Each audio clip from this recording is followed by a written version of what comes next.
Hey everyone, what's up? I'm Noah Michelson. Thanks for tuning in to Build. Today we are with the man that everyone is talking about, Adam Rippon. And here he is, Adam. Woo! I like the glasses. It's very studious. I haven't seen you in glasses before. Well, so I've been here in New York, and I've been doing press every day from like 7:30 until it feels like midnight or something. It's not. I'm being like dramatic.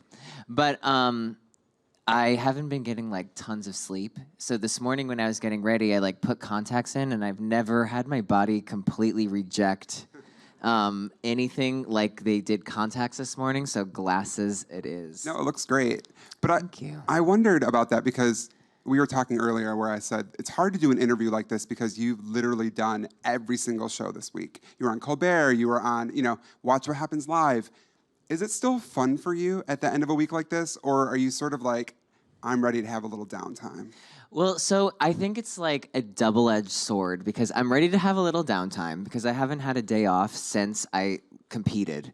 I've been doing stuff every single day, but I really like doing it, and I'm having a lot of fun, and especially something like this, like with a live audience, and I know that we're going to be doing some questions later. Like this is like my cup of tea. Right. Mm-hmm. It's interesting. I didn't know we were going to watch that clip that we just watched. And it was kind of cool to watch you watching that clip. Mm-hmm. When you see it now, what are you thinking about when you watch that? You know, I think the Olympics have been such a blur that, I haven't had any time to really digest everything that's happened. Watching this, I'm like, okay, it did happen. Because sometimes, I'll be honest, there's like some nights I'll wake up and I'll be like sleeping and I'll be like, I still have to compete at the Olympics.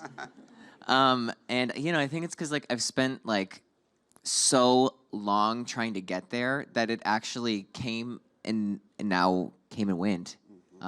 It's like still almost like surreal. Yeah. You had a massive New York Times profile come out yesterday, and there was a lot in it that I was interested in, but there was one quote in particular that you said, I knew that I was opening my big mouth and saying a lot of stuff. I, on some level, knew that I was going to get a lot of attention. It's not typical that athletes go and they speak their mind or they joke around with the media who's there, which made me sort of wonder, did you go into the Olympics thinking, okay, I'm going to compete, this will be incredible, but also I'm going to turn this into a career. I'm going to get famous. Was that a plan of yours? I think that when I went to the Olympics, I had failed to make the team twice before, and I really tried to soak in this whole entire experience. And I said, you know what, I'm not really going to give a shit, and I'm going to try to have the best time that I possibly can. Like, I'm going to be very myself in all my interviews, just enjoy. And, I know that I would get asked some tough questions, and usually you try to kind of work your way around them, and I'd be like, I don't know. I'll just answer it. And I think that I knew that if I did that, I would start to get some attention. But in a way, it made me focus on what I was doing at the competition even more, because if I had all of this to say, I knew I needed to back it up and be like, oh, he's like a kick-ass athlete as well. Right. Not just a flash in the pan who just has a big mouth. Right. Yeah. I know tons of flashes in the pan with big mouths. And I was like, it won't be me too. We're going to get to the part of the conversation I think a lot of people are waiting for, where we talk about your Oscar outfit. Uh-huh. My question is, well, first, had you ever worn a harness before Sunday? So not like a leather one. Okay. But okay. So there's this website called slickitup.com. Oh, I know Slick It Up. Yeah. Yeah. Oh, you do? Uh-huh. But you should tell them what Slick It Up is, because I bet a lot of people here don't know what Slick It Up is. Okay, so I have ventured on Slick It Up, like not for the purpose of like wearing all of the okay. Sometimes when you need like a skating costume in a pinch, if you wear like sexually themed clothing, it actually works really well. And like on Slick It Up, they have like fetish stuff. so they have like harnesses and they have like super tight shirts with like panels cut out. And usually my skating costumes are like kind of slutty. So it works out really well when you can just skip the middleman and go right to the sex shop. And then you're like, this is a perfect costume. Right. So there was a harness that I really liked that I was gonna have that I still will have my friend like redo to make it like a little bit more appropriate. But I've worn, that's the only harness I've ever worn because that I've wanted to like turn into a costume. Right. On a more serious note, though, like I wondered if there was some kind of political statement you were making. I know you said on Twitter that you just wore it because it was cool as fuck. But like at the same time, it was a very visible, it is sort of like a fetish object. Right. And it is tied to the gay community. And so I wondered if you were actually making a political statement at the same time. You know, I was really lucky to work with Jeremy Scott, and I think what is so interesting about all of Jeremy's designs is that they are weird and they're quirky, but they're so layered in their like symbolism and in the meaning of everything that they kind of represent. So I can't really take credit for that outfit, but I think that Jeremy, on some level, you know, we tried on a few different options, and I think on some level, like his vision was that it was something really cool, really different. Yeah, that might be like something that is sort of like associated to like within the gay community of like wearing the harness, but when you go to the Oscars or something, and as like a guy, your only options for a tuxedo is like, oh, he wore red. Right. You know, you want to change it up a little bit. Yeah. So I didn't think that we were making any sort of like sexual innuendo or anything, but I think somebody like me can go out there and try to pull it off, which I feel like I felt really fucking cool and I felt really awesome. And I felt like I was wearing something different and fresh.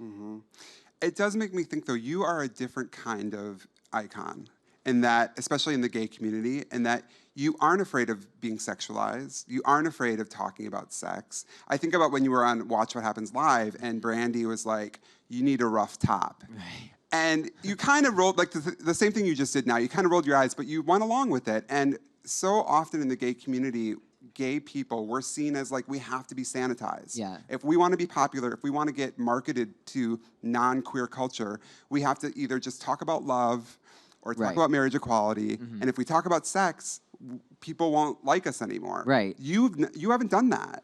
No, I mean, what's the point? I mean, there's no, like, I think for a while, like, as a gay person, I am a gay person.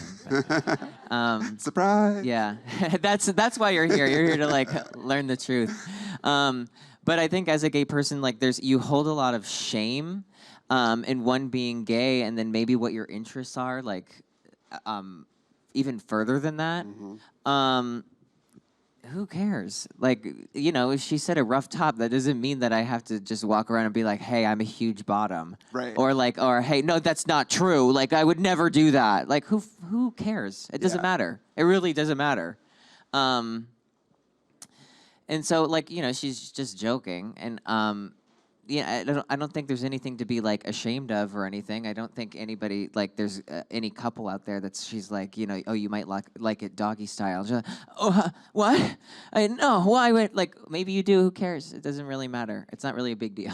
Yeah, but at the same time, for me, it is a big deal. Like, I think it's so radical that you are doing this, and I think it's important. I also even see, like, in my own Facebook feed, people talking about you, queer people from the community saying, oh, you know, he's a bad role model because of that, or he needs to behave himself, or he's going to ruin it for all of us. Like that same old line. Right. Have you seen that as well? And how do you respond to people in the queer community who say those kind of things? I think that they've been conditioned to feel ashamed, or they feel conditioned to, when they see that it's usually associated with something that isn't positive.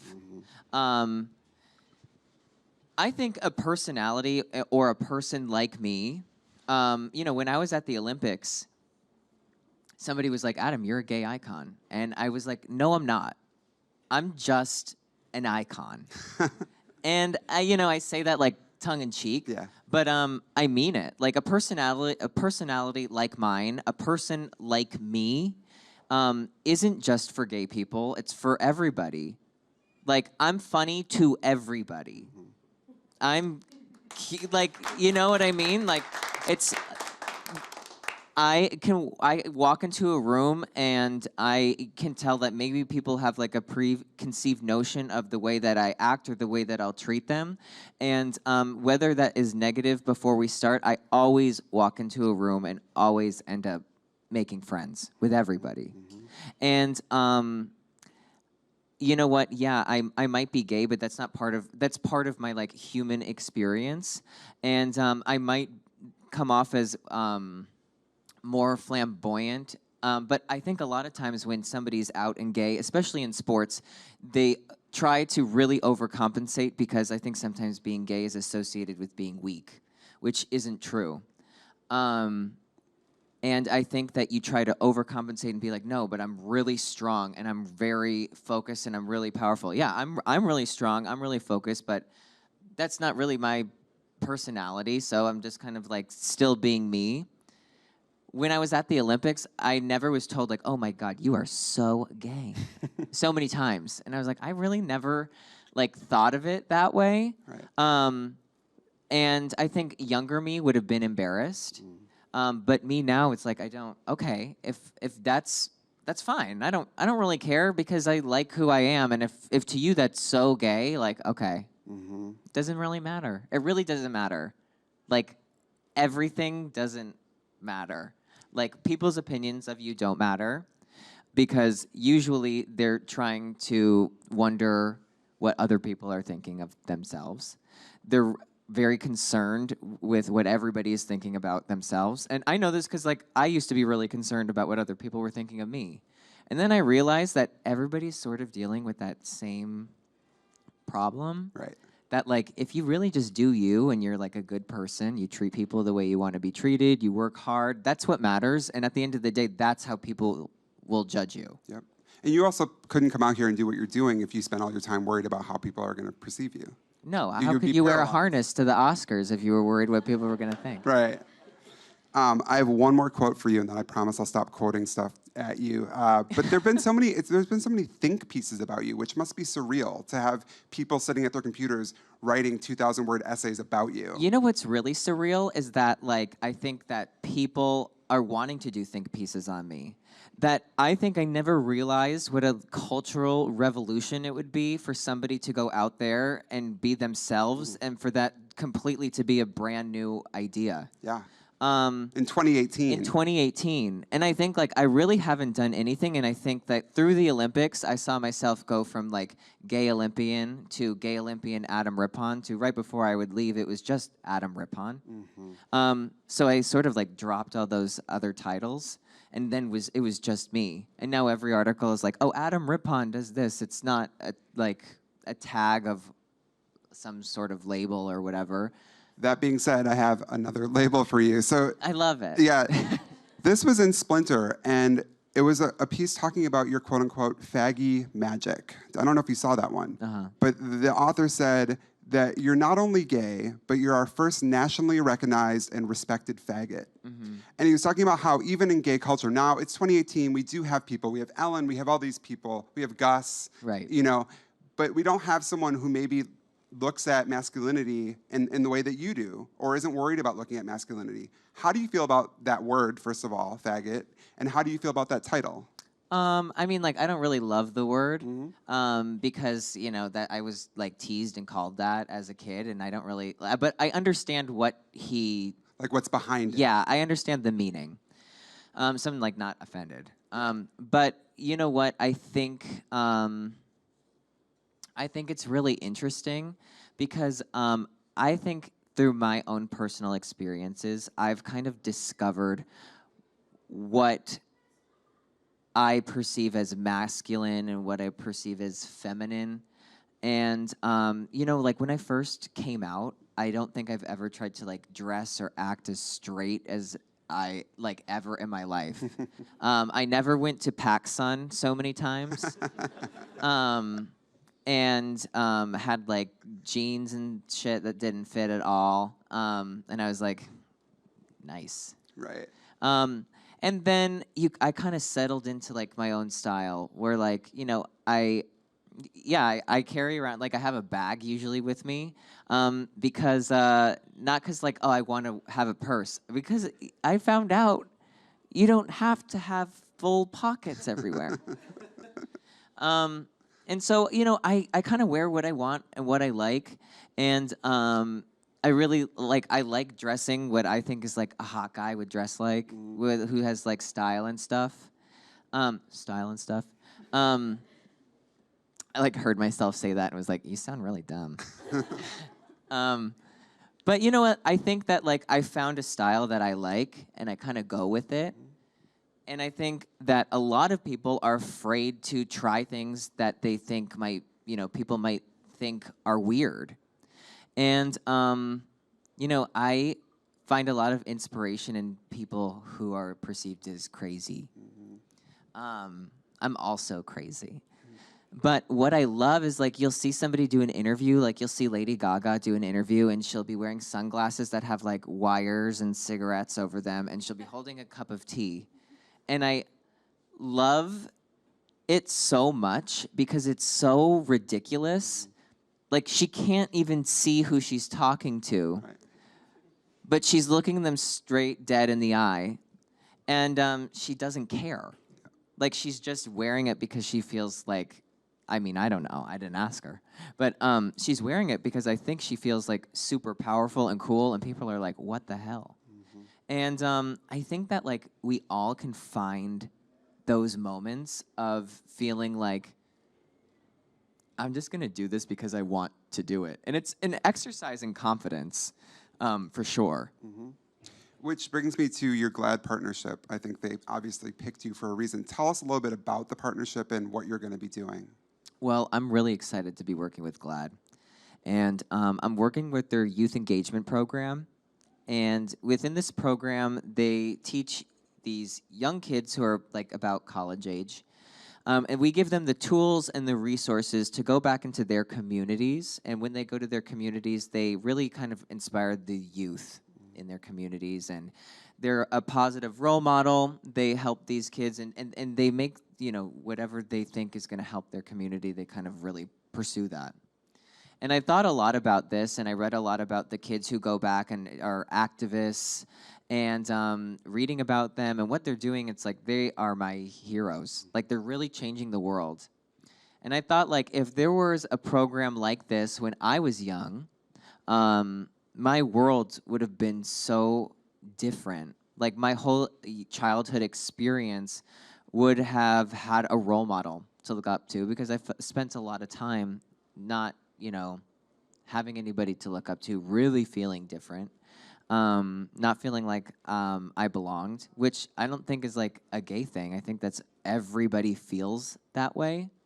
And so that's why I think it's so important that you have somebody who has gone through all of those ups and downs of that time in their life, and they come and they tell you like, oh, I can be going through this, but I came out and I'm successful and I'm here and I'm helping my community. So I'm so excited to be working with GLAD. I think there's just such an incredible organization. Definitely.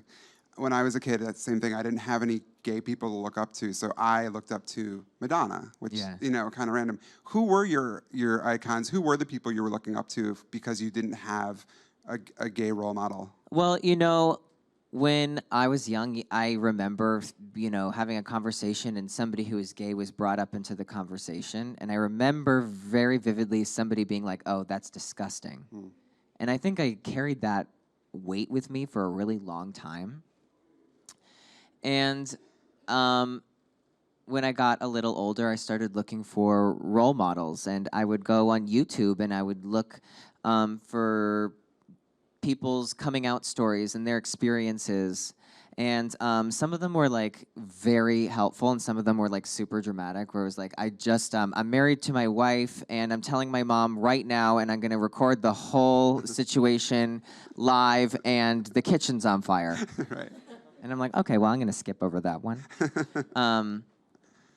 So I did that. I read a lot of stories. I really found a lot of strength in like Ellen DeGeneres' story. I thought that she, like when she came out, I felt like she received some backlash and pullback in her career, and now today she's one of the most recognizable, most beloved, stars in all of America. And I really love her because I think she's like the people's choice. Totally. You And know? she's made a ton of money too. It's not like she's just like Oh, we love money. yeah, or even if we don't, it is a way to measure success, you know. And it's not like she just is a good role model, but like she is a bankable, you know. Right. And what I love about her is that she's an open queer woman in a in a relationship, and she is an activist for the LGBTQ community, but she is the people's choice. Everybody loves Ellen. Yep. And hey, I'm not Ellen DeGeneres, but in a way I relate to that. Where like I really like feel passionate about helping out like young LGBTQ youth, but I kind of feel like I get along with everybody, and I think like with her story, that's where I related the most to her story and everything that she was going through. Yeah, totally. Let's do some audience questions. Yeah. I'm ready. All right. Hi, Mr. Rippon. Hi, you can call me Adam. Okay. Hi, Adam. If you weren't figure skating, what would be something else that you would be doing as a career? You know, I answered this once before, and they're like, if you weren't a skater, what would you be? And I'm like, a hot mess. And I think I'm going to be that like throughout my life anyway. But now there's so many like open doors right now after the Olympics, and I love like sharing my story. I love talking with other people and hearing of their like experiences. I really like making people laugh. And so I think like with that, there's so many open doors, and I've been having a really amazing opportunity to do so many different like talk shows and see what formats I like, see some other things that I might be interested in.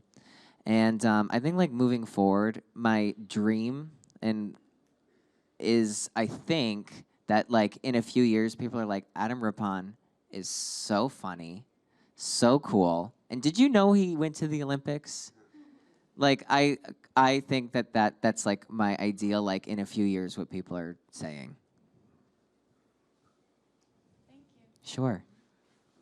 Hey, Adam. Do you have a guilty pleasure junk food?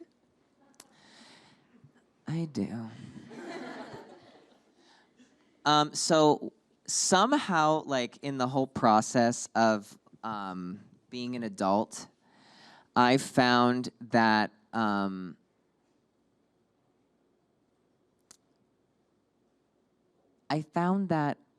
like gummy snacks are really like where it's at.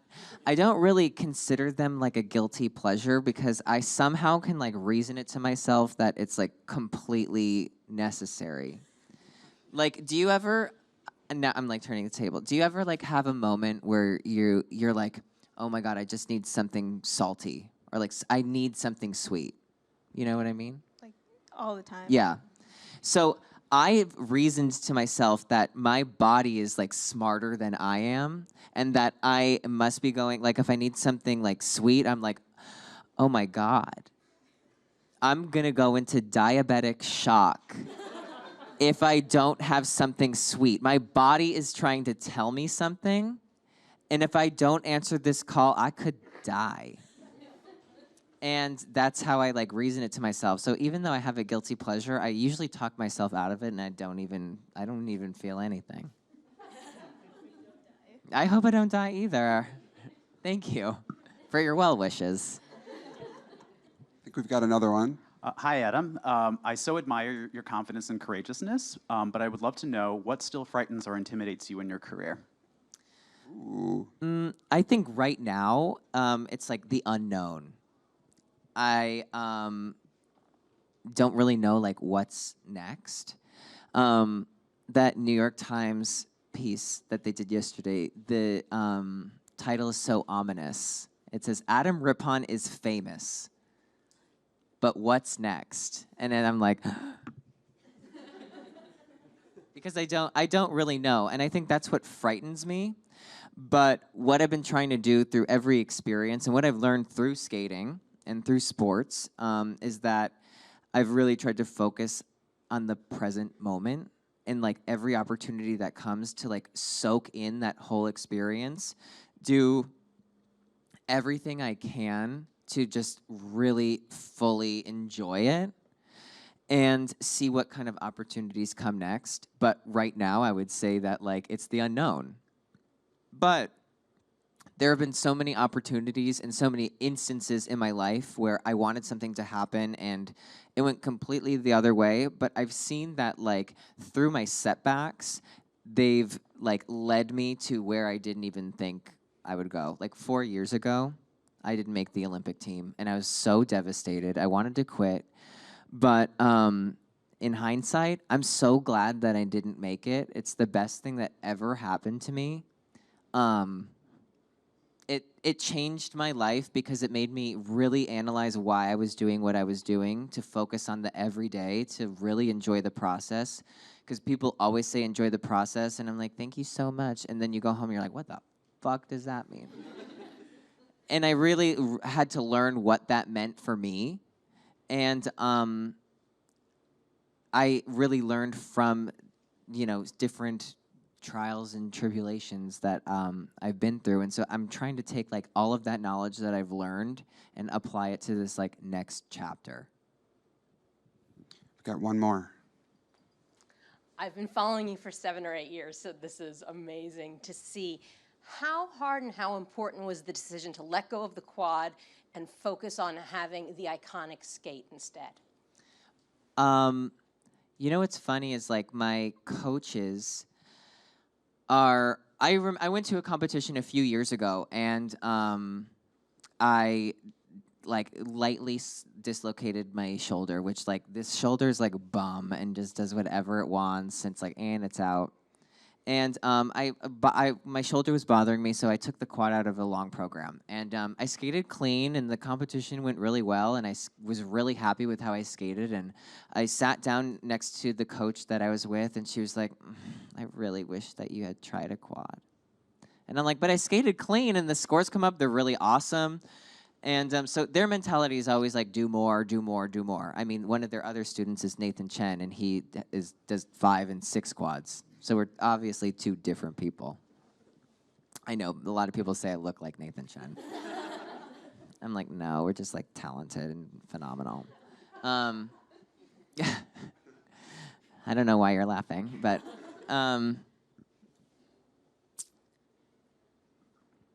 so when I was thinking about how do I want to look back on my skates at the Olympics? And I said, you know what, there's nothing else to qualify for.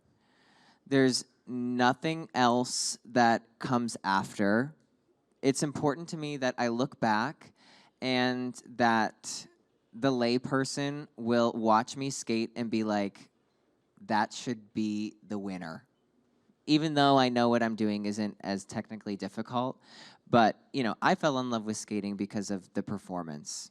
And because of the emotion somebody could make you feel. And I felt that, I got asked, like, why are you not doing a quad? And I was like, because I can't. I want to go out there and I want to get as many points as possible, but the most important thing for me is to look back and be like, you had 3 Olympic moments. And I feel like I made the right choice because I have those moments. And I'll always look back and be like, those are the skates that I always dreamed of having. And the Olympics are so much pressure. And to take a little bit of that pressure off and to be able to focus more clearly, I really needed to do stuff that I felt very comfortable and very confident in so that I could go and I could show the world like the best version of my skating. I love that. Thank you to all you guys who showed up here. Thanks to everyone at home who tuned in. Thank you to Adam. And let's give him one more round of applause.